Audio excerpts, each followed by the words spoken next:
right now. You can hear. I'm a senior associate with Search Associates. I'm a French teacher and German teacher and English teacher by training. My international career began at the International School of South Africa in 1990. I went from there to be vice principal of a school in Thailand, and then I became the founding director of Nanjing International School in China. I still live half of the year in Nanjing and half of the year in Cape Town, and I'm talking to you here from Cape Town. This session is intended to help you to gain an understanding of the international school context and hopefully give you some good ideas and tips about how to optimize the effectiveness of your international school job search. I decided against doing a PowerPoint presentation and clicking through slides, partly because I think that's quite an interesting way of talking with people, and also it's actually hard to keep it lively. So I prefer to talk. I'm sorry if this presentation therefore has fewer bells and whistles than you might have expected, but I do hope it's going to be useful to you. Okay. I hope to last for about half an hour, and I have 6 topics, about 5 minutes on each topic.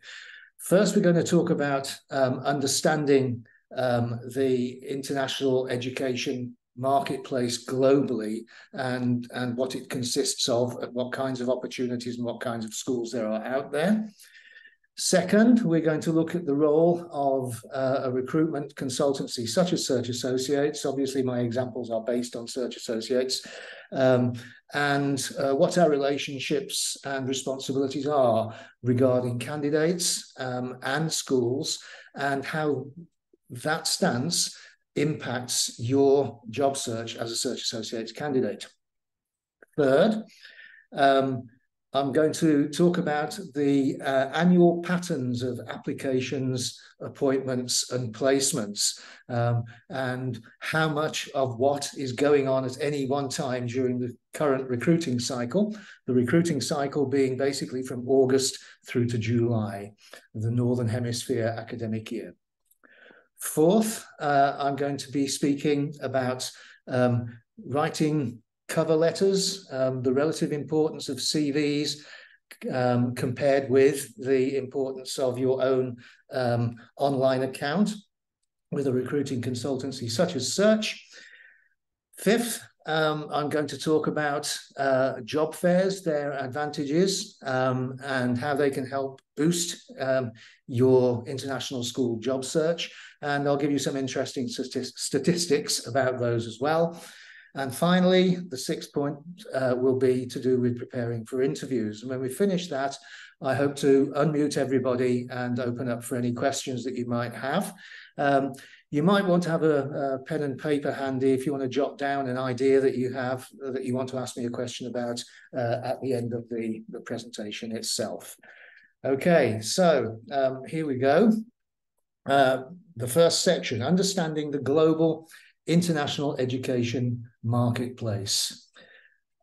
40 years ago, international schools tended to be in capital cities catering for the foreign community, the diplomatic community, the international business community, and so on.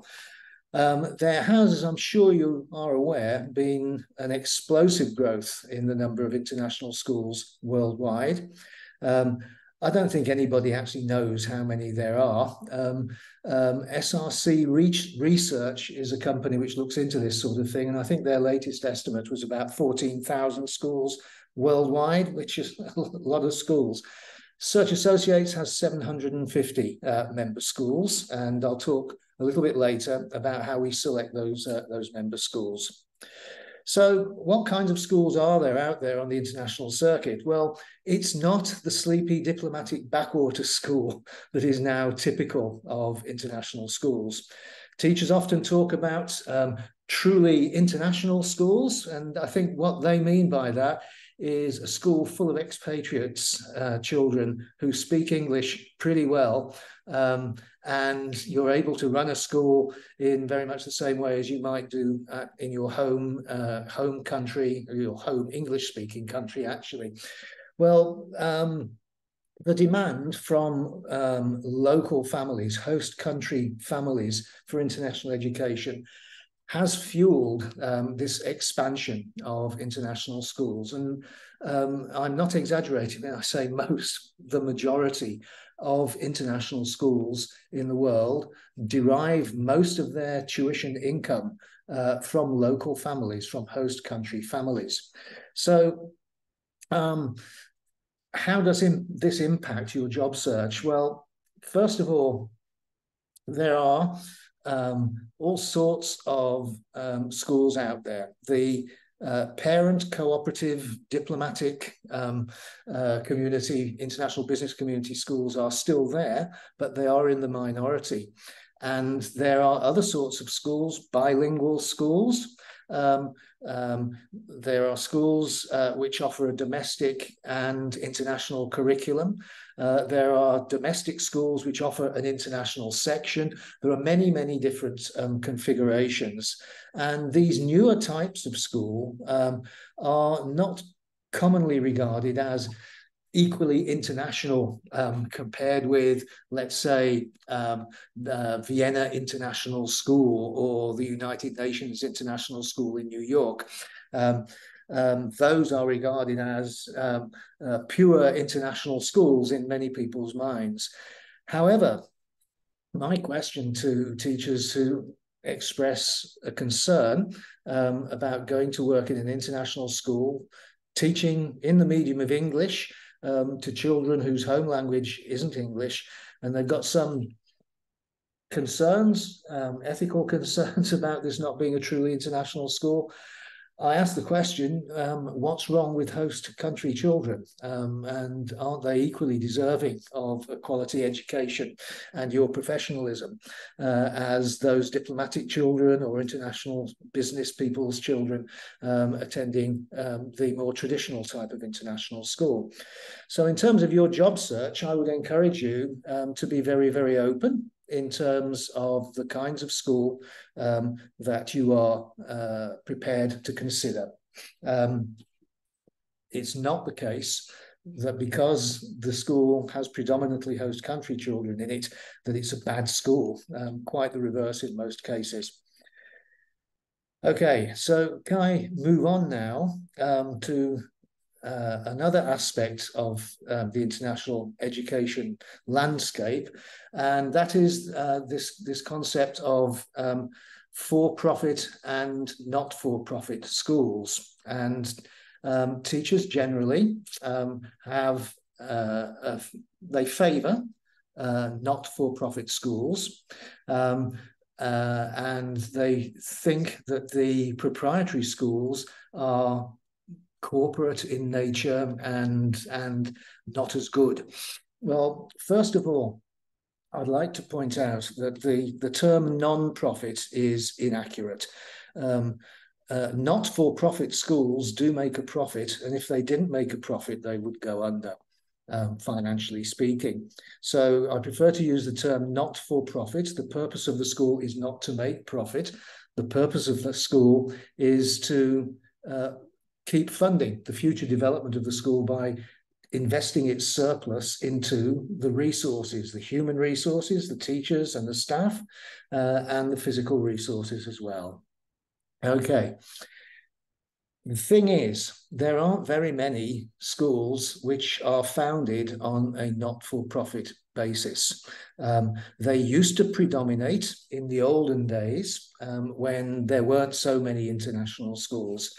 But nowadays, any new schools being founded are almost certain to be proprietary schools, and they can be schools which are designed to make a profit for the owners of the school, but that doesn't necessarily mean that they are bad schools. Indeed, they offer very good facilities, pay good salaries, and have good employment conditions. And they have excellent reputations, both internationally and locally, and are sought after educational venues by the families who feed into them. So very commonly now, large school groups are buying up smaller international schools, and then sometimes they are starting international schools from scratch.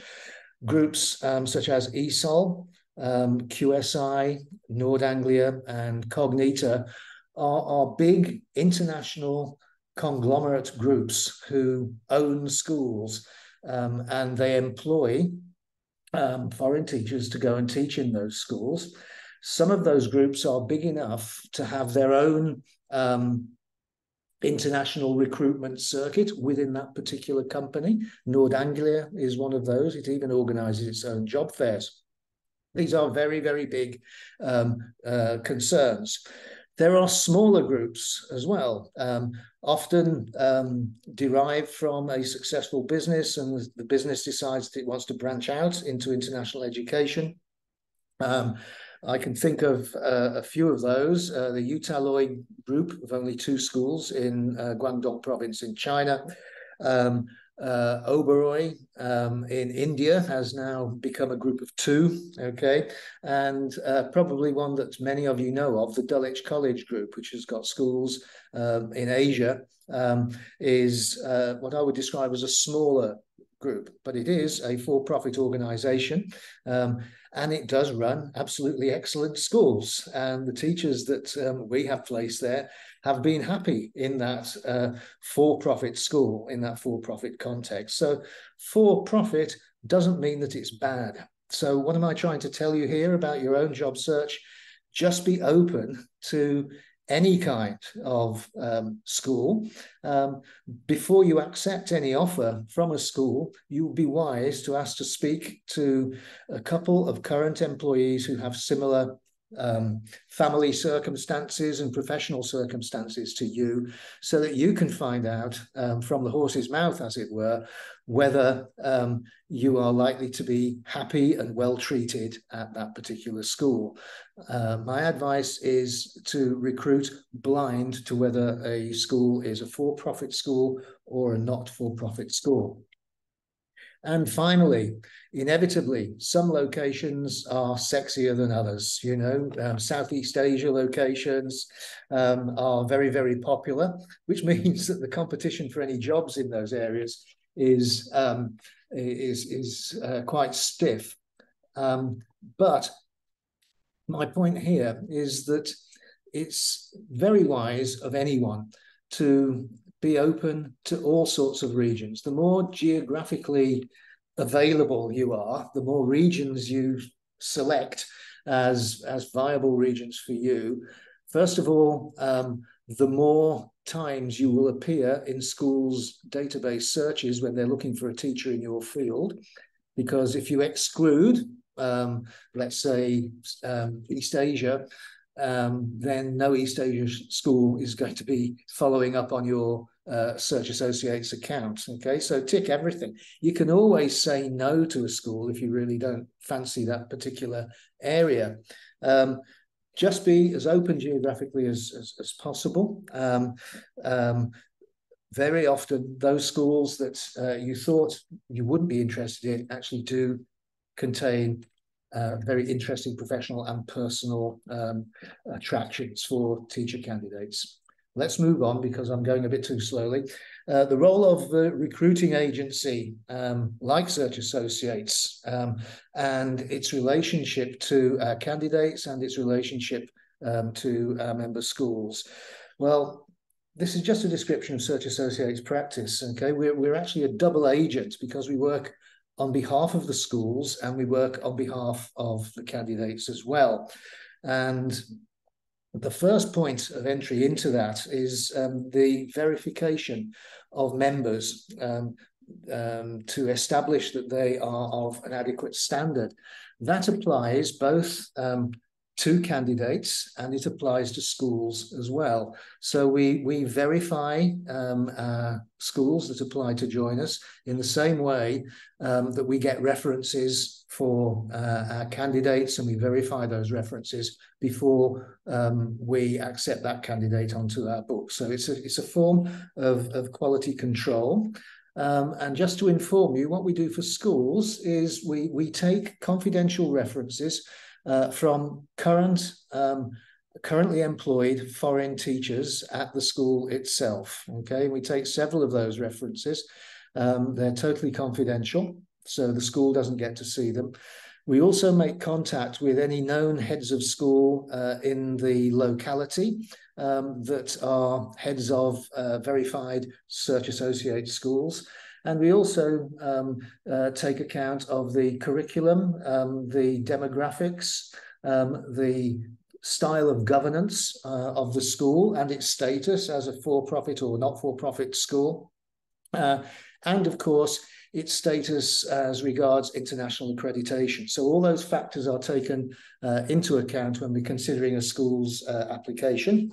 And we do, well, it varies from year to year, but on, let's say, the last 5 years, the average turn down rate for applicant schools to Search Associates is about 40%. It would work out at 4 out of 10 get turned away when they apply. Okay, we require schools to sign agreements, just like we require candidates to sign agreements. And breaking a contract, if you're a candidate who's breaking a contract, there can be serious consequences regarding that. And similarly, if a school breaks a contract, there can be serious consequences for that.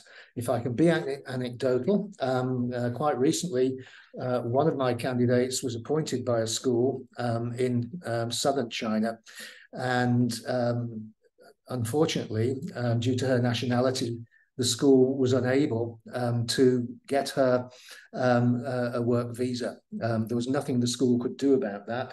And it was the first time that this had happened to the school, and they previously employed teachers of the same nationality. So it was a surprise. But the thing is, my candidate had actually deactivated her account about 5 months before this visa failure came through. So my point to the school was, you know, this has come as a nasty surprise, and there has to be some compensation, and they did. All credit to this school. They acknowledged our arguments that the candidate had been disadvantaged by the school's failure to get the visa, and she was quite generously compensated and was very happy. So that's an example of how we can work both with schools and with candidates to broker a happy solution when there's some point of contention. Okay. When you're working at a school which is a school catering to host country families, there can be some surprising rules. For example, you might be required to stay till 5 o'clock every school day, even though you've got no teaching or no meetings. You might be required to do that, and that is part of the local culture. I won't give any more examples, but things like that, which are local peculiarities, require you to be flexible. So always be open to being flexible, and always inquire when you're considering a school if there are things like that, some surprises, which it's better that you know about before giving your decision on any job offer. Moving on now, sorry, I'm galloping a little bit. Patterns of applications and placements, the annual patterns. Well, first of all, and I'm going to come back to job fairs in more detail later. First of all, about 30% of our annual placements are effected through job fairs, only 30%, with 70% obviously effected through use of our database, and usually a remote interview, a Zoom or Skype interview. Many candidates still think that all Search Associates does is organise job fairs, and that is not the case. But that is not to say that job fairs are unimportant. I'll come back to job fairs in another section a little bit later, okay? Obviously, with 70% of our placements being effected through our database, using our database and applying online for international school vacancies is a very important way of getting yourself a new international school job. Okay. Search Associates, however, is not one of those jobs boards where you post your CV, forget about it, and hope that some school gets in touch with you. We require our candidates to be much more proactive, to be quite systematic and regular in terms of seeking out vacancies published in our database and applying for them. You do need to be proactive rather than just sit there and wait to be contacted. Okay, although appointments are already being made now. I can tell you, I got an email yesterday from the head of the American International School in Japan, in Tokyo, to say that they had closed all their vacancies for August 2024 yesterday, Friday the 13th of October, and that they had hundreds and hundreds of applications already for each of their vacancies. They had quite a few. So some schools are already making appointments. Jim Hardin, the head of ASIJ, told me that they've already made a couple of appointments and they expect to make more during next week. So all this is frighteningly early, and everybody's thinking, well, it's nowhere near August yet, and I haven't got a job. What's wrong with me? Am I a failure or a washout? Well, in this section, I want to reassure everybody a little bit regarding these patterns. By January the 1st each year, 12 to 15% of our total annual placements, let's say 3,500 placements is our annual total, about 12 to 15% of those are effected by January.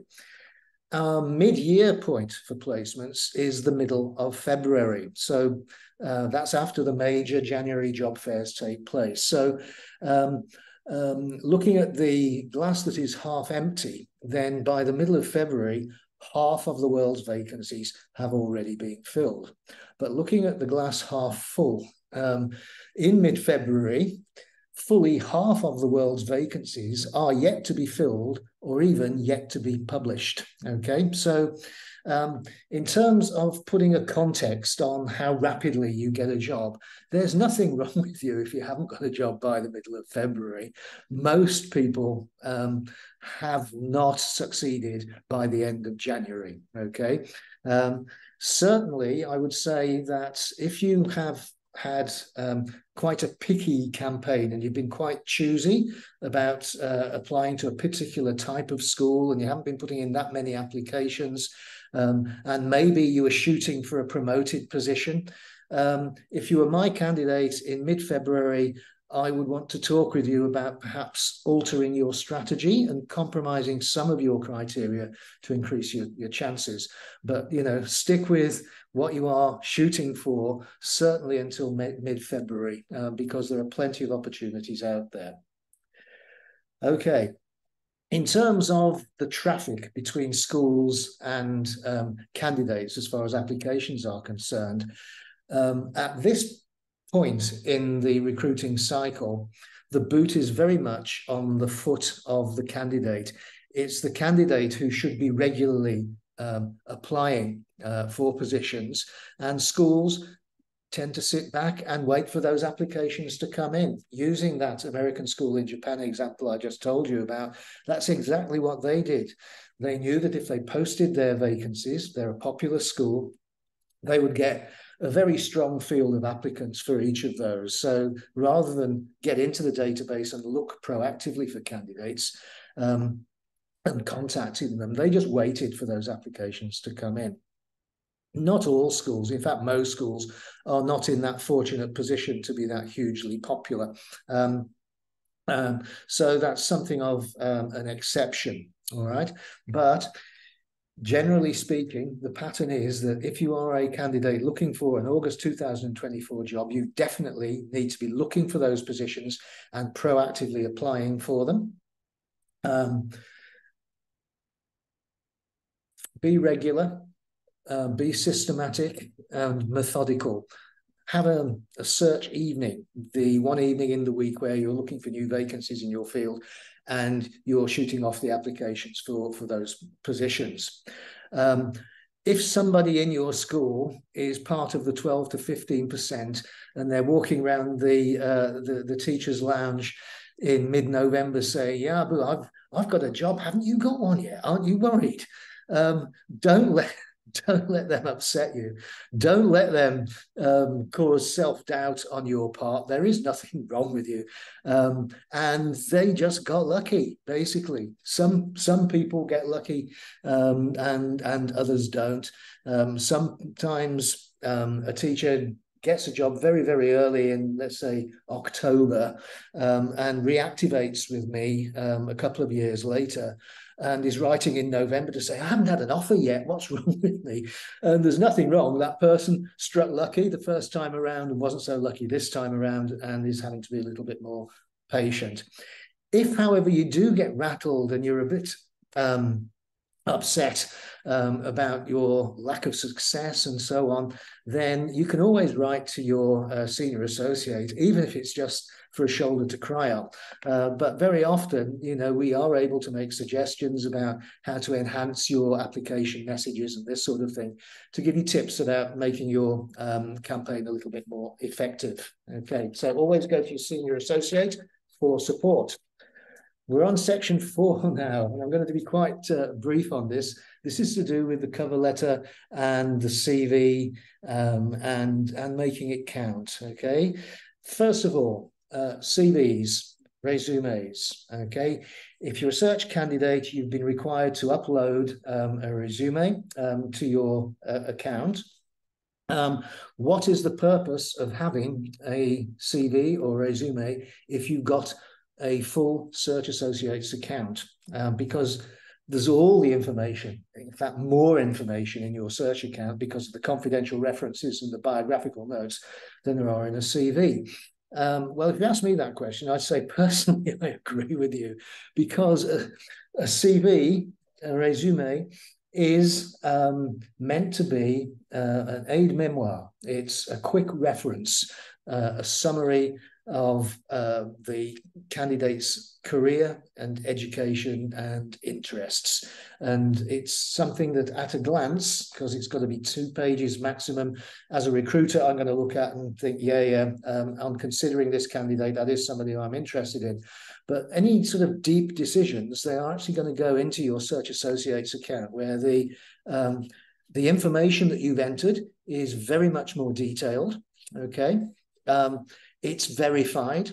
There are documents substantiating your teacher certification that you have uploaded. There are background check documents.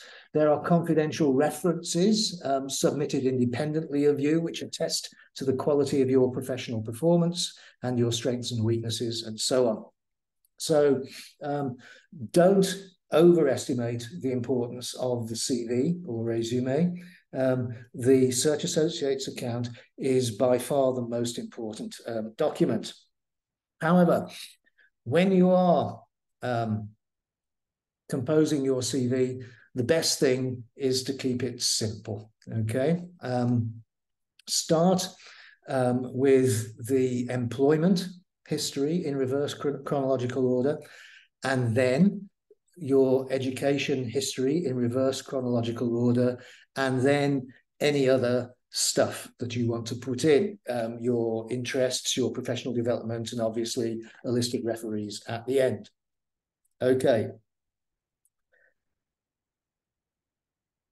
Cover letters. I hate the term cover letter, because that by definition suggests that this is a letter which covers any application you're going to send in. Here's an example of a bad cover letter. Dear HR team, I am a mathematics teacher. I'm on search. Please take a look at my account. That's actually going to get you nowhere whatsoever. Imagine the ASIJ recruitment team with their hundreds of applications. One comes in like that, they'll just throw it in the bin. They're going to look at that and think, this person sends this same message to every school, hoping that they're going to take the bait. Well, they're not. and you need to up your game as far as cover letters are concerned. And anybody wishing to receive this in writing can email me, and I'll send you back a list of guidelines for doing this. But first of all, think about what the purpose of the cover letter is. It's to get you off the starting block of being a mere applicant to being an applicant under consideration for the long list, okay? As a recruiter, what's going to convince me to take an interest in a particular applicant? Well, that applicant has to hit me between the eyes as being a good fit for the job, a good fit for the school, and as having a genuine interest in the school, and as being a person who isn't just applying frivolously as if this was any job. This is a person who's actually looked into the work that my school does. So what I suggest is keeping any application message, which is a term I prefer to cover letter, short, no more than 4 paragraphs, okay? Because otherwise they won't read any further than that. Obviously, you state what job you're interested in and briefly introduce yourself, 25 years experience in Italy or whatever. Then you need to show that you have deeply researched the school, not the mission, because everybody goes to the mission. You've gone deeply into the school's curriculum information, and you've had a look at their IB MYP mathematics curriculum and its aims and its objectives and some of the experiences that they put the MYP students through. Okay, so in your application message, you quote what you have read. I was struck in particular on researching your mathematics MYP curriculum by this statement. And you quote it in inverted commas, in parentheses, directly in your message. And then you're actually quoting the school's own words at the person who's reading this, okay? Then, having quoted that element of interest, make a comparison, an anecdotal comparison between that and you doing that same thing with your own kids in your own class in your own school. So only last week with my grade 7 mathematics class, we were researching disabled access to our school and measuring angles of the wheelchair ramps and so on. That kind of example. And then obviously that argues your case for a fit. The rest of the message can be relatively standard, but what you want to do is not repeat what's already there in your CV and in your Search Associates account, because they can read all that. When you apply through the Search Associates account, the receiver, the recruiter, has a link that you don't see when you send it. And that person clicks it and it takes that person straight to your full Search Associates account, confidential references, bios, copies of your certificates, your education history, your work history, everything that's there. So many people think that a cover letter has to be packed full, a condensed, prosaic, professional history of you, and that is completely unnecessary. You want them to see from your cover letter that you're really interested in the school, that you've made a good case for you being a fit in terms of your own practice with the school itself, with you making a case for adding value to the work of the school. That will cause them to look at your CV and your search account, not a prosaic repetition of what's already in those documents. Okay, so I noted down some lessons here. A simple, clear presentation of your CV or resume in reverse chronological order is very important. And for application messages, and this is hard, you've got to research every school to which you apply, and every application message should be, to an extent, unique to that school and that particular job and your experience. And that means you can't dash off. And I've had several of these come across my computer already this morning. identical application messages for early childhood jobs at 20 different schools. They are not going to impress. They want to know that you're interested in their program and in the work that they do. Okay, moving on now. Job fairs. Okay. If job fairs account for only 30% of Search Associates placements, why bother?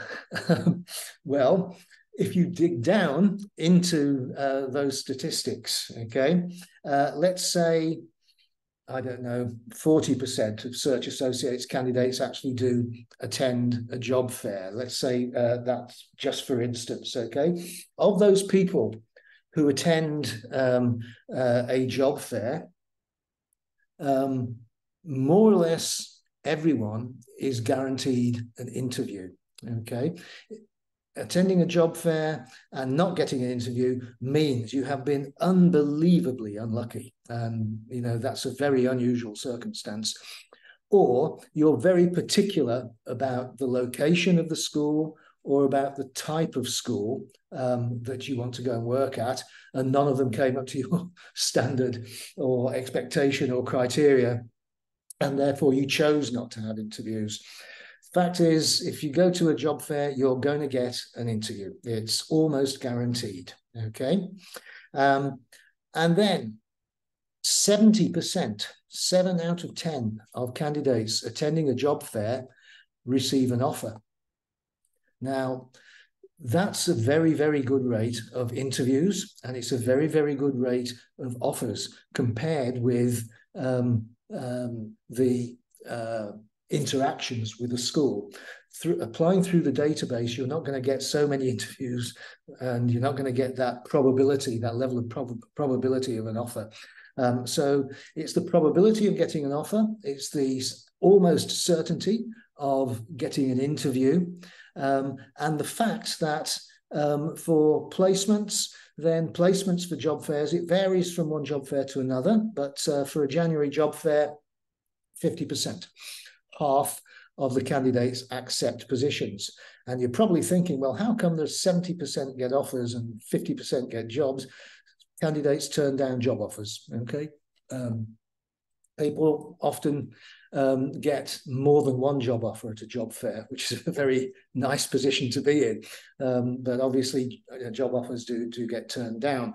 So in addition to doing that, in addition, I mean, to those favourable odds of success when you attend a job fair, the networking opportunity for future possibilities is also there. Not so much, actually, in a busier fair taking place in January, but certainly, I mean, on my mind at the moment is my Singapore fair, which is coming up. That's relatively small, 50 schools, 200 candidates. At a venue like that, then it's less frantic, it's less crowded, and certainly the networking opportunities are very much available in a context like that.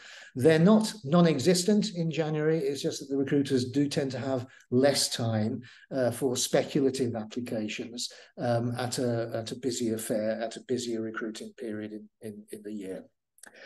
Okay, so I've mentioned a 70% offer rate. I've mentioned a 50% acceptance rate. Yes, there are 30% of attendees at job fairs who don't get an offer, okay? And that is a risk. But in my view, your cost-benefit analysis or risk-benefit analysis is quite good. If there's a 70% probability of you receiving a job offer, then in terms of your investment in attending a job fair, then I think that's pretty good odds. And certainly there are lots of happy candidates who've attended job fairs and been very successful in the live context of the job fair when they have been struggling with their online application campaign. All right, so who succeeds at job fairs? Well, candidates who are open to at least listening to what a school has to say when that school is in a location you hadn't previously considered, or is the kind of school that you hadn't previously considered, or you just never thought of going there. If they're interested in you, there's no harm in listening to what they've got to say. Very, very commonly, schools that you've not considered can offer very, very appealing attractions, both professionally and personally. I'm going to give an example here because it's not a very sexy name. Nazarbayev Intellectual Schools in Kazakhstan. Okay, well, Kazakhstan is not the most popular of international teaching destinations, mainly because of preconceptions on the part of teachers. Nazarbayev is a not very nice dictator. The school's named after him. And intellectual is kind of the opposite of inclusive, which is very much a buzzword for us all. But actually, the candidates that I've placed there have had a wonderful time. Admittedly, it would not be the right place for a family with younger teenage children, because all the students there are Kazakh students and socialization would be an issue. But in terms of professional support, in terms of the roles that teachers were being asked to play as mentor teachers, actually, for Kazakh teachers in the IB programs, very interesting work. And socially, everybody's really friendly, and the great outdoors is wonderful, and you can go cross-country skiing. And who would have known that about Kazakhstan had you not sat down and listened to what the recruiters had got to say? So being open both to the type of school and to the location of the school is highly recommended. Okay, and those candidates who are geographically and school type wise flexible tend to do very well at job fairs. Okay, I've got to bring up the ugly spectre of virtual job fairs. When COVID struck, we didn't know what to do. So we had to run virtual fairs, okay? And we ran them for 2 years. They were disastrous. They were really, really bad. Bearing in mind the 70% offer, the guaranteed interview, and the 50% acceptance rate for an in-person job fair, okay? I can tell you that one of our virtual job fairs reached a placement rate of 10% only, okay? And most of them were bubbling around 5%. And you have to ask yourself the question, even though a virtual fair is cheap, so therefore very popular for candidates, the facts of having run several of these over a 2-year period show us that in terms of value for money for candidates, it's not a value for money event. It's not worth spending your money on. And in fact, your odds of a successful outcome from an interaction with a school are greater in terms of success, odds for success, if you just apply through the database rather than applying through a virtual fair. We put a lot of work into it. We tweaked our own software to facilitate the virtual fairs, but what we found was that the schools were, for some reason, just less engaged. You know, sitting in your living room online at a weekend is different from having traveled to Singapore to interview teachers in person, you know. And in terms of teachers getting interviews, for some of those fairs, less than half of the teachers actually did get interviews, okay? So others were just left sitting at their computer for the weekend. Didn't even get a buzz from a school. So for that reason, Search Associates has stepped away from offering virtual job fairs. The Latin America fair remains virtual. That is an exception to the pattern. It's not had a spectacular placement rate, not as high as I've quoted to you for in-person fairs, but it has had a better rate of success. And that's going to continue virtually for this school year, and it will be under consideration for the next school year. However, attending a job fair is a very, very good way of boosting your job search. And if you get placed before the job fair actually takes place, you just cancel. It's as easy as that. And there's no trouble or difficulty. Okay, finally, I'll go very quickly because I've gone on for much longer than I expected to. Preparing for interviews, okay? Like for an application message, research the school. Its values, its mission, its curriculum as it pertains to the job that you are going to be doing.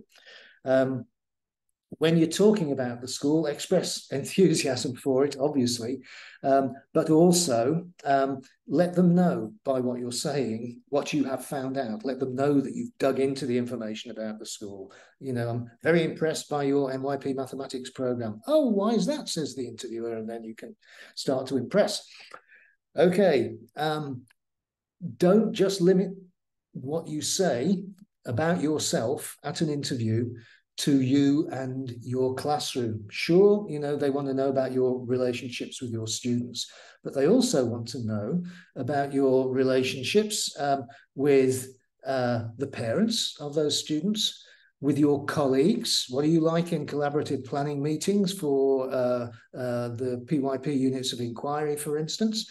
What your relationships are with school administration. How would you respond to a policy decision that you didn't like? Okay, they want to know how you're going to fit as a professional within the ethos of the context of that particular school. Okay. Try to make a case for you being a fit for the school. Don't just say, I'm a very good maths teacher and all my references say I'm a very good maths teacher.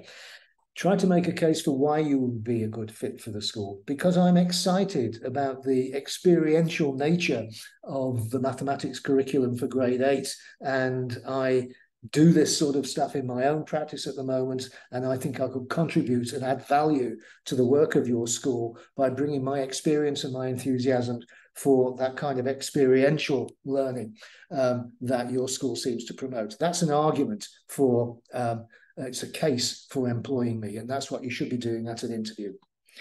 Okay, steer clear of saying, well, you know, your school's in Thailand and I like diving. Nobody wants to hear that. Nobody wants to hear what your personal interests are. They don't care how you're going to benefit from being at the school. They want to know how the school will benefit from you being at the school. So focus on that, okay? Remember, obviously, to be culturally sensitive. I'll give you an example of my own clumsiness in this regard. I once met a candidate of mine actually at a job fair, and she is a strict Muslim, and I went to shake hands and she doesn't shake hands, and you know, I should have thought about that and avoided that embarrassment. Okay, so be culturally sensitive when you're in the interview. Look the interviewer in the eye, you know, not creepy like that, but maintain constant eye contact. It speaks about you as a person. You like to relate to other people. Try not to keep looking down when you're actually being interviewed. Okay, international schools love flexible teachers. You know, I mean, if one of my teachers was appointed for a grade 2 position, and she got to the school and the school said, look, actually, we need to put you into grade 3 this year. Some teachers say, oh, they're breaking contract. Oh, that's unreasonable. I and my colleagues would say, no, this is not a government school in your home country. The situation, the enrollment situation for international schools is always fluid and changing, and moving you from a grade 2 deployment to a grade 3 deployment actually is no big deal. And I would expect you as my candidate to be flexible enough to just take that in your stride and get on with it. Okay, so flexibility is very, very important. So speak to your flexibility in your interview. Give an example of you having been flexible at your own school to help the school itself. Okay. What can you prepare? Well, I don't believe in, a list of 100 possible questions and your parroted answers to them. That's a waste of time. You just need to be yourself in the interview and tell the truth. Look the interviewer in the eye and be factual, and don't talk for too long. But one thing you can prepare for is the question, why do you want to work at our school? Oh, I haven't thought about that is not a very good answer when you're actually in an interview. So you need to have something prepared for that particular question, because they're more or less bound to want to know that in some way or another. And then the other standard tip I give to my candidates is, as you're researching the school, make a written list of, say, 10 things that you want to clarify with them at the interview. At the end of the interview, they will say, have you got any questions for us? And it's quite natural as a candidate to be a bit stressed out by having been in the interview, and you've got brain fog and you can't remember it. So just say, yes, I've got a list of questions I prepared here. It seems I've got 10. It seems that you've answered 5 of them already in the course of this interview, but here are the 5 questions I've got for you. It's fine to have that little handwritten list in your pocket or your handbag in the interview itself. Pull it out and refer to it, okay? That also tells the interviewer what an organised and well-prepared person you are. Okay, I've been talking for much too long. I never imagined I would do. So if you have been, thank you for listening. You can unmute yourselves now, and I'll answer any questions that I'm able to answer. If you could just raise your hand. Yes. Can I ask a question, Mr. Gez? Yes. Thank you. I'd like to thank you for this opportunity. It's nice and wonderful because I think we learn a lot, and especially from mistakes, maybe when we're applying the application letters, how we write it. Yeah. So I think I have one question and one suggestion. I think let me start with the question, which is sometimes you find the school maybe send the opportunity or the vacancy twice. So we have to apply it the way it is, or we have to apply only one opportunity, because sometimes the opportunity comes twice, repeated. But sometimes you can apply once, then the opportunity is coming again, as you have to reapply. So do we apply it again, or we leave it? My advice in that circumstance would be to apply a second time, but mention at the start of your application, I previously applied for this position, but I see you've re-advertised, so I'm applying again. Okay? All right. My suggestion was suggesting about the job fairs. I think most of the job fairs are very far. And sometimes if you want to maybe to just join them, especially that's non-visual job fairs are very far. Sometimes we think about the costs and we prefer the visual one, because I think most of us we are living far from those job fairs. Maybe I suggest you I just understand your point, but my point with virtual job fairs is that we ask candidates to pay for them, okay, to cover the costs of organising them, knowing now, as we do, that candidates' chances of success at a virtual job fair are that lower than if they just didn't pay any money and applied through the database. So that's the rationale, and we're not going to go back on that. Maybe can you just make other job fairs in Africa, maybe, or so as even most of the African teachers they can attend? Kameme, I ran my Africa job fair virtually for 2 consecutive years, and this time last year I charged the schools nothing. It was free. I was begging schools to sign up. And they didn't. And I had to write to AISA, the African International Schools Organization, who'd been working with me on this, to say, look, it's a huge amount of effort. I'm not charging anybody anything to take part in schools, and they're just not coming up with the goods. Okay, I've got to move on to some other people now. Thank you. Okay. Mr. Mukherjee. Thanks a lot, Mr. Hayden, and it was a nice briefing about the details for the search associates activity, and the candidates, I think, got a clear idea about your presentation. Thanks a lot. Thank you so much. I have few questions. Yeah, I have few questions. Just mentioned about that one thing. That's due to some the nationality or the passport the teachers are carrying. Due to that reason, some schools are and I have faced that things. Yes, just before the pandemic situation, before the pandemic situation, I got an offer from the experiential university, Wuhan, China, and repeatedly they have requested me to join, but due to the embassy attestation, it was a difficult time for me. And I have a question for you. Can you kindly send some sample cover letters, if any, if it is available, cover letters, and if any time, suppose I have seen my CV, suppose more than 3 pages, then how can I reduce the journey of 29 years? The journey of 29 years teaching. Yeah, 29 years of teaching experience. If it's more than 2 pages, it's too long. And 29 years, you don't need to have to put every position on your CV that you've held. You don't have to put every sub responsibility for every job that you've done. You know, teacher responsibilities. Okay. Marking books, queuing the kids up outside, teaching them French, all that sort of. You don't have to. No. The responsibilities I have not mentioned. Yes.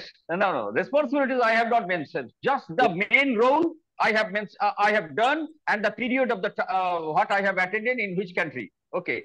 So in this regard, without seeing the documents, I can't actually say what I would do to it, but I can guarantee if you send it to me, I'll send it back to you with lots of deletions, and it will be just as effective. And it won't be okay. Thank you so much. So may I have your email address, please? Because my sponsor is Mr. Peter Smith. Yeah. Okay. Well, first of all, I need to tell you that Peter's got some bad family problems at the moment. His elderly parents had a car accident. He's sorting I'm very sorry to hear that. Okay. So be patient if he's not getting back straight away. But yes, you definitely go to Peter for advice on your CV. Go to your own associate. Yeah. Okay, I'm going to have to move on now. Okay. Tamara. Sure. Tamara, are you there? Yeah, I'm here. Thank you very much. Okay, so a couple of questions, and I'll try to be quick. So the job fairs, is there a list of the schools that will be at the job fairs? So like you said, we'd like to research. It's already online. Okay, so if you go to the public Search Associates website, searchassociates.com, go to job fairs, schedule and information tab, I think it is, then click on any job fair there. And in the left-hand sidebar on your screen, it says schools attending. Click on that, and then there's a list of the schools attending, okay? You have to bear in mind that this is a live list, so it doesn't necessarily represent the total number of schools that will be attending. And indeed, some will withdraw by the time the fair starts and new ones will be added and so on. But that will give you a good idea, okay? However, very important when you look at what schools are going to an event or what schools you'd like to apply to generally. A school without a vacancy in your field may as well not exist, okay? So if there's a job fair with lots of schools going to it that you think are really cool and you would like to go and work in those schools, if those schools don't have vacancies in your field, then you can't consider them as part of your rationale for choosing that job fair.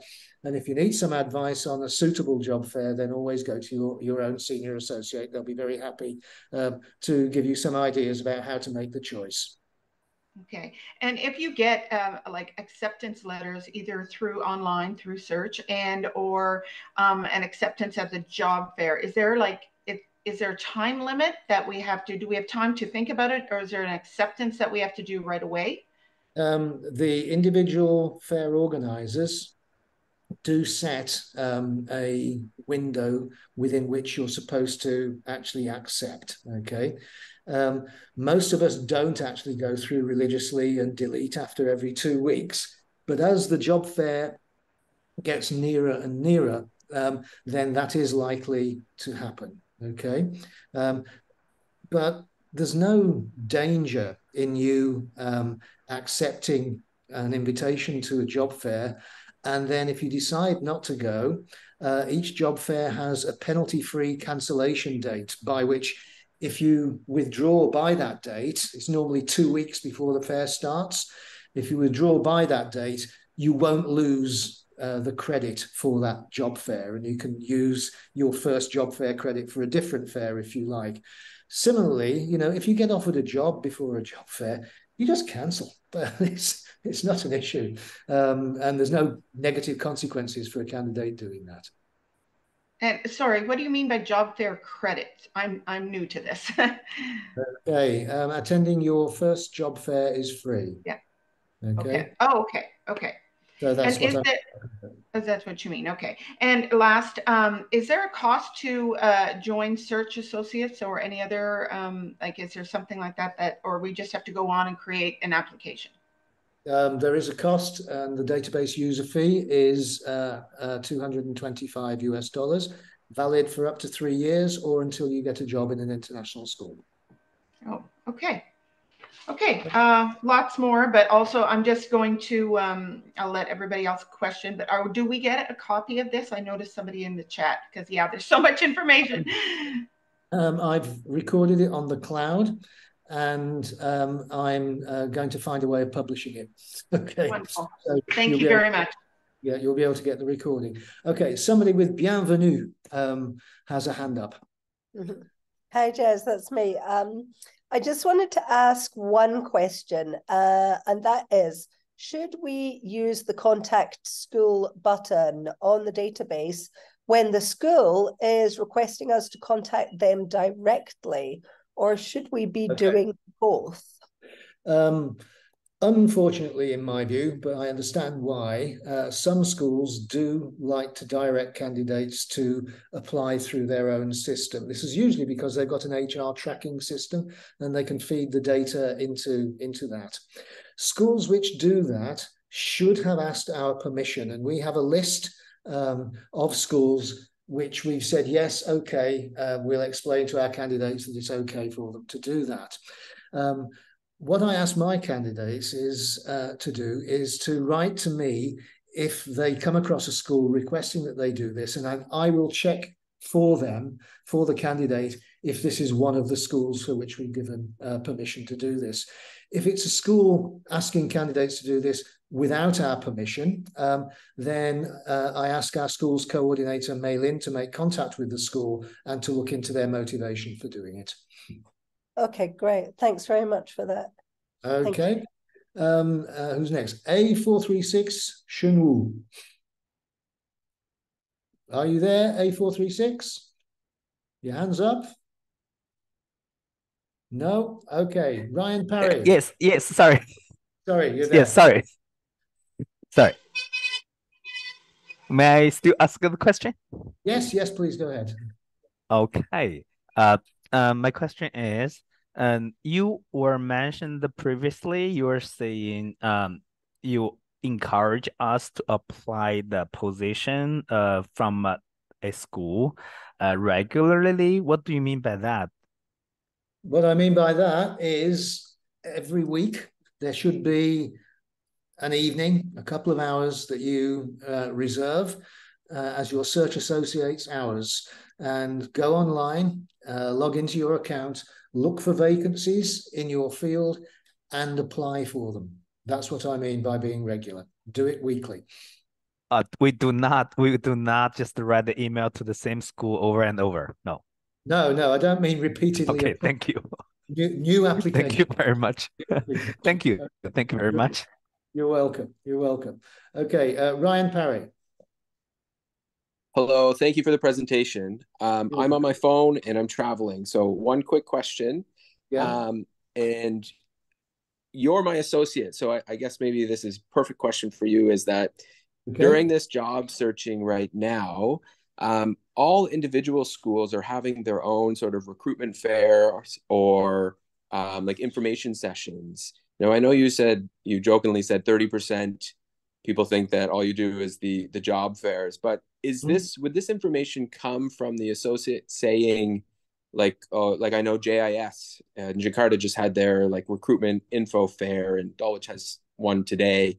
Yeah. Would that be up to you to kind of send out that information to the candidates, or is that up to us to then go do extra research on top so we are then informed individually by the schools? Those schools who do that, and it's not most schools, it's a small number of schools, started actually with International School of Beijing during COVID.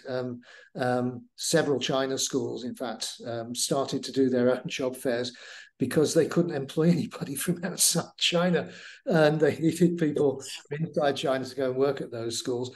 And it has become something which is reasonably common, but it's only viable for groups of schools like Dulwich or Cognita. Or Nord Anglia, for instance, who run job fairs, and very, very popular schools like Jakarta Intercultural School, which receive enough applicants and enough interest to run their own job fairs. I believe that they're running them virtually, and I would be surprised if they're any more successful in terms of successful outcomes for candidates than are the Search Associates virtual fairs, to be quite honest with you. But those groups don't actually feed that information to Search Associates, so we'd only be able to find out about that happening online.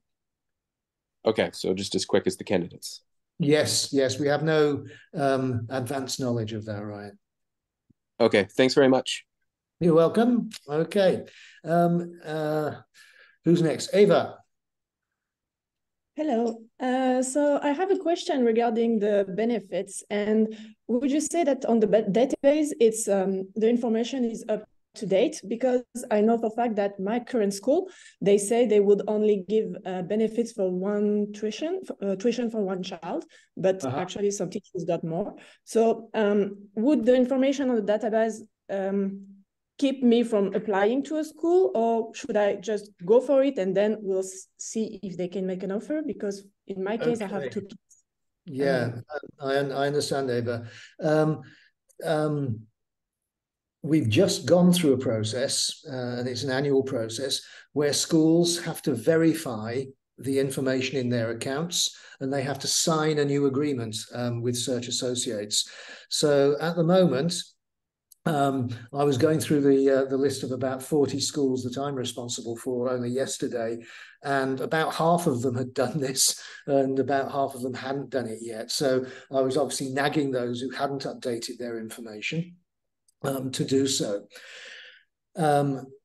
Obviously, what we expect of our schools is that the information that they publish regarding salary and benefits should be accurate and up to date.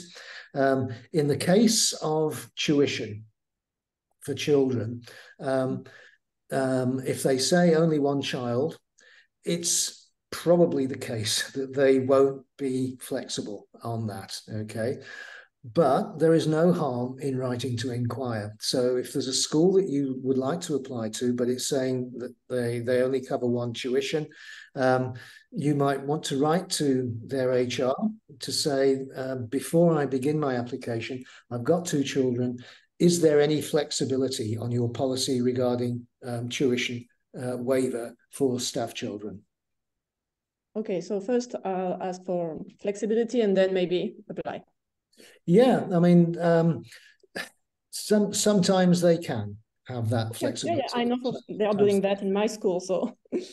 Yes, it's a dangerous thing to do. You know, as a head myself previously, I hated any sort of form of inconsistency with the application of policy because it's a recipe for trouble. One teacher comes and says, well, he's got that and I haven't. That's not fair, you know. So that's one of the reasons why schools do tend to be a little bit sticky on matters of policy like that. Okay. Thank you. Okay. Okay. George Baseke. Yes, hello. Hi. I just wanted to re-ask, what's the price for the membership, and if there's any difference if you do pay and you don't pay for the Search Associate account. Also, I wanted to, since you're very good with statistics, giving percentages and stuff, I was very curious to know what is the probability of new qualified teacher getting a job internationally?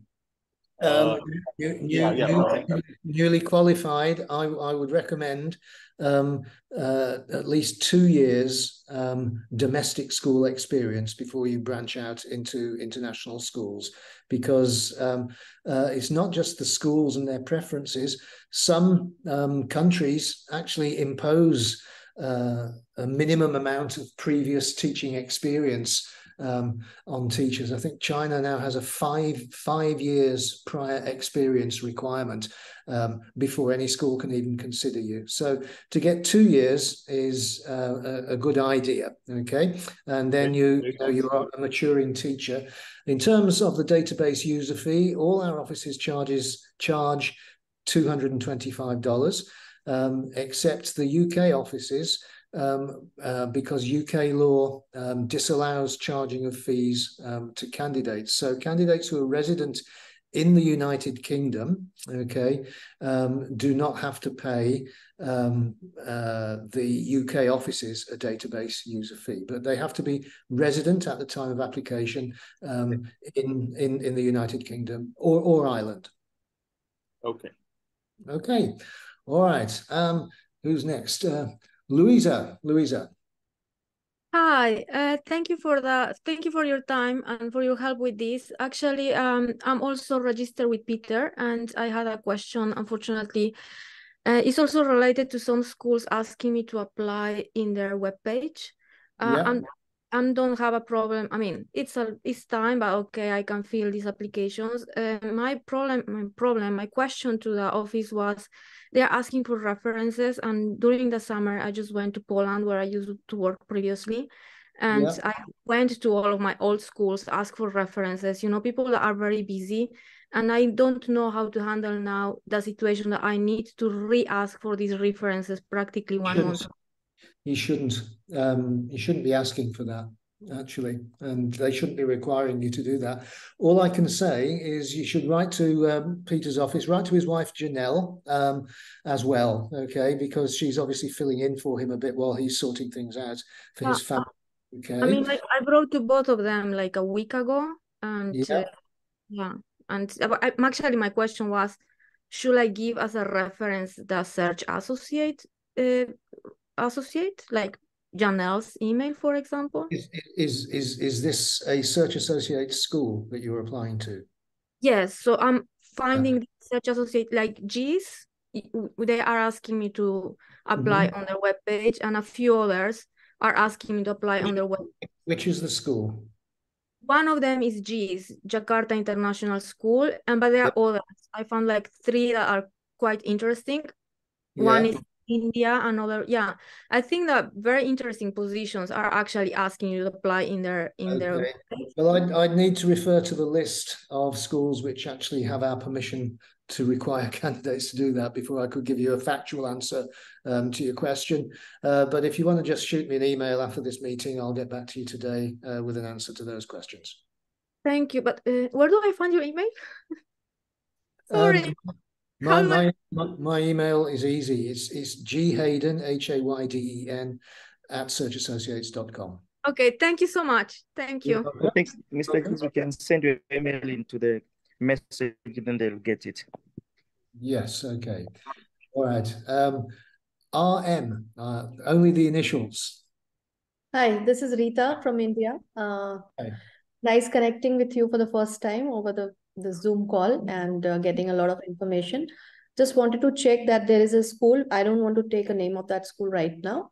So they are not authorized yet, but their profile is on Search Associate and they have the vacancies published. So is it good to apply to those schools, those who are not yet authorized? What do you mean not authorized? Not authorized for an IB program? IB program, yeah. Yeah, okay. Is it a new school? Yeah. Yeah, well, they can't be authorized until they've actually got kids in the school and Yeah. are delivering the program. So yes, it's fine. It's fine. Fine. Yeah, because they have another school, so I think that they are coming up with the second one. Yeah, is this the new school in Thailand? Pardon, please? Is it the new school in Thailand? Yes, yes, yeah. Yes, I thought so. No, that's fine. Yes.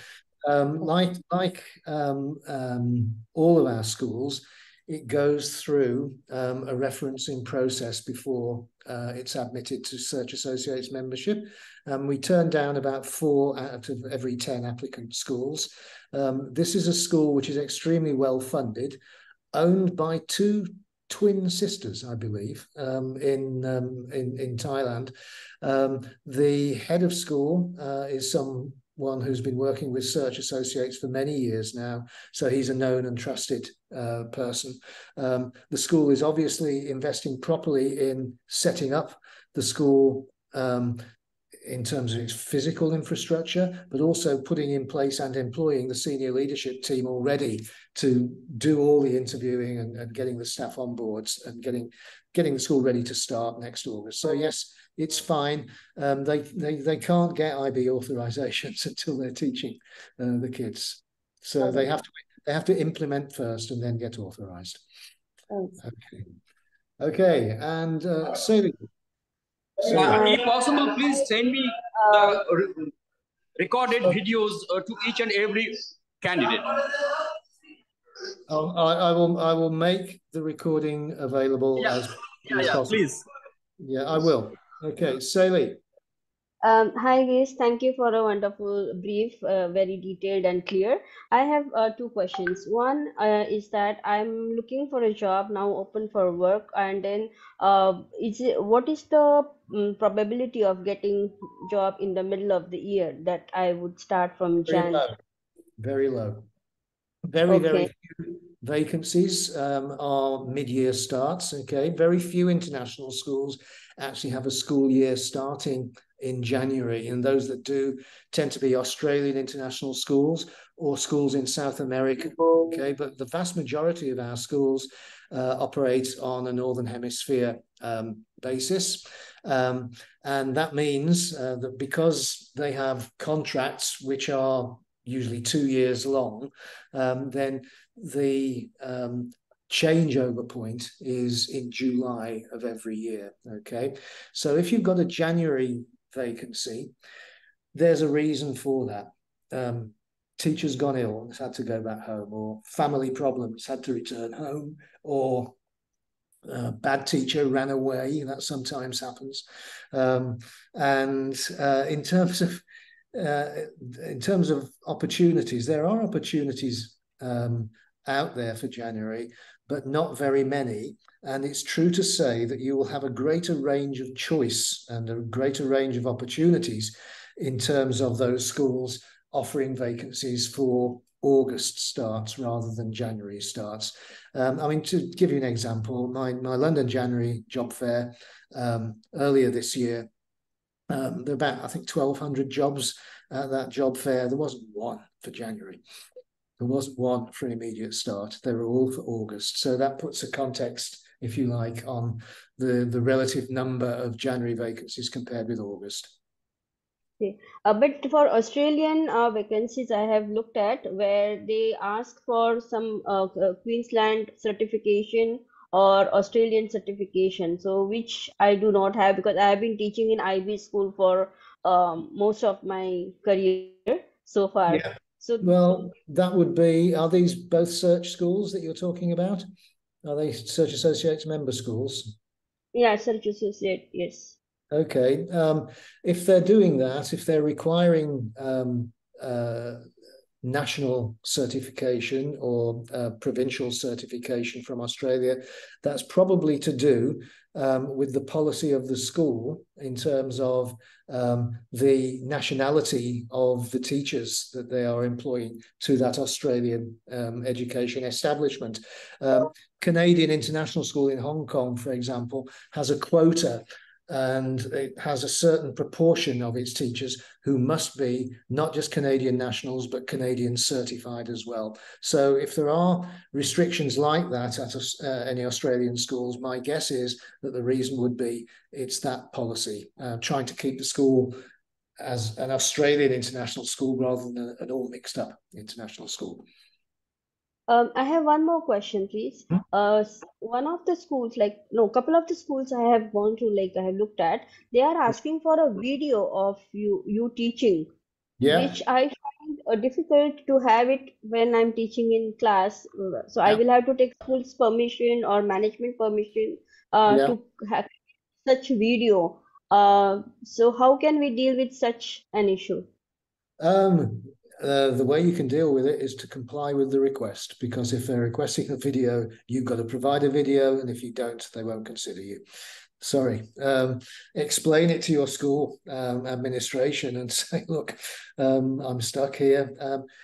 Can you help me with this? I know Singapore American are asking for a video, and you're supposed to critique it afterwards as well. It's not something that I would rate very highly, but yes, it is catching on.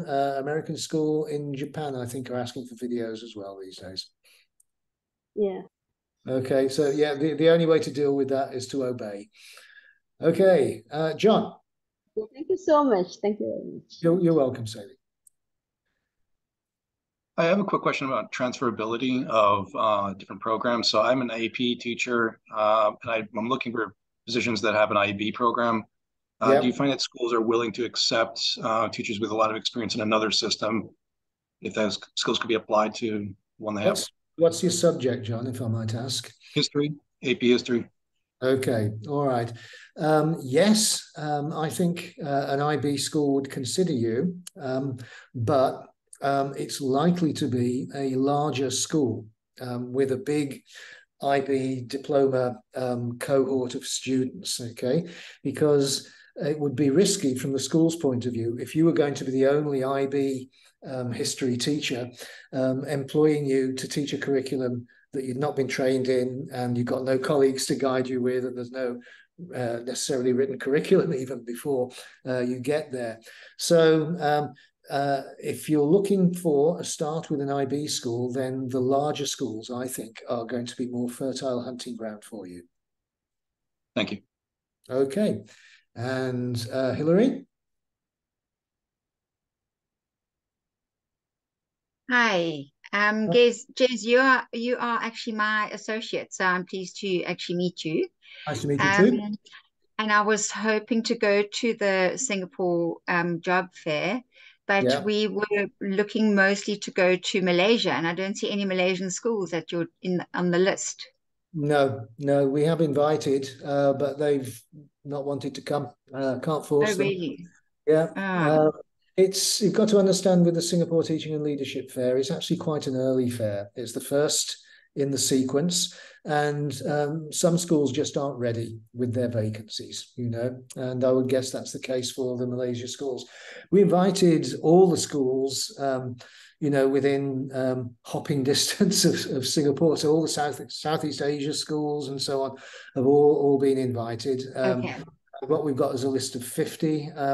I think, particularly because yesterday was their last penalty-free withdrawal date, I think that 50 is settled, and we're going to get probably 4 or 5 more. But whether those will come from Malaysia or not, I just don't know. Okay, maybe I also missed it. I didn't realize it was mostly for management and senior leadership. No, it's not mostly, but it does have a specialist spread, if you like. So it is. It is a fair which attracts candidates who are looking for leadership positions, but not exclusively so. And the schools take all their vacancies, leadership and teaching vacancies, to the fair. Okay. All right. Thank you. All right. Sonali, you're next.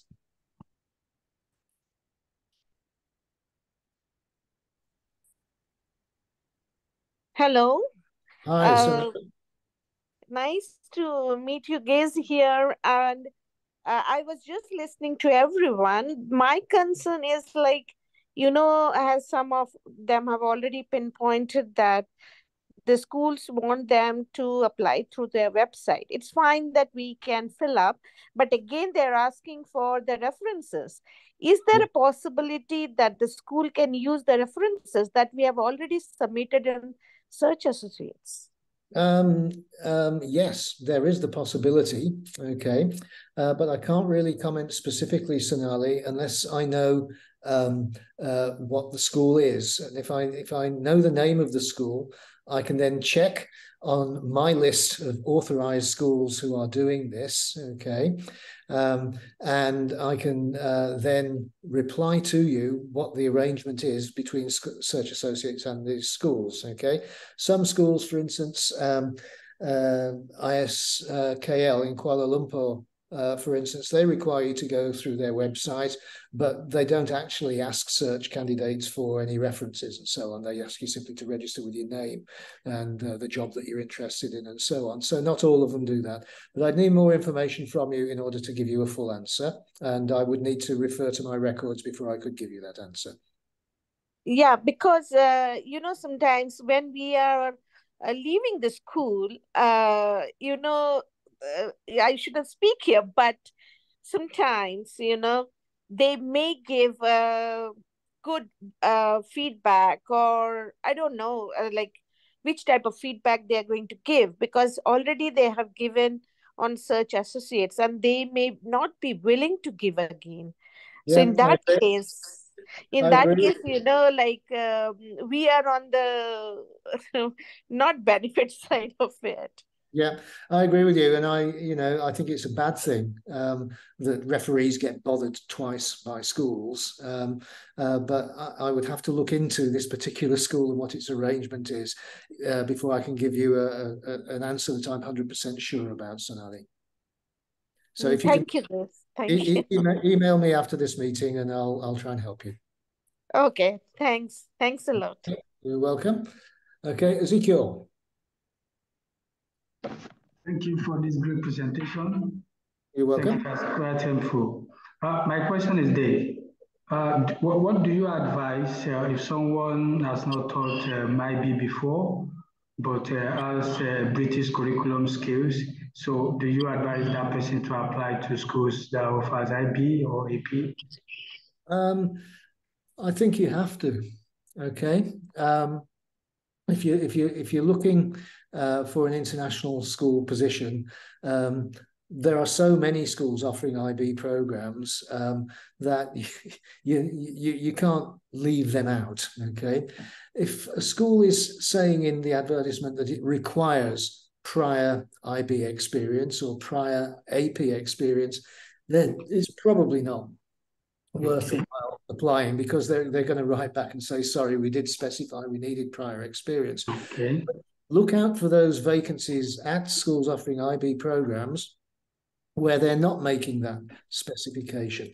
Schools which are just opening up their IB programs, or schools which are new schools and are starting up, schools in smaller schools in less popular locations are much more likely to offer flexibility as far as prior program experience is concerned. Okay.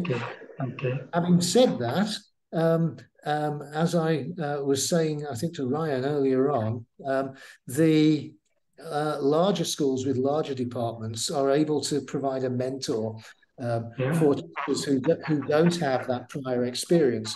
So my, in a nutshell, advice is, if a school is not saying it absolutely requires this program experience, apply anyway and keep your fingers. Okay, thank you for that. Yeah.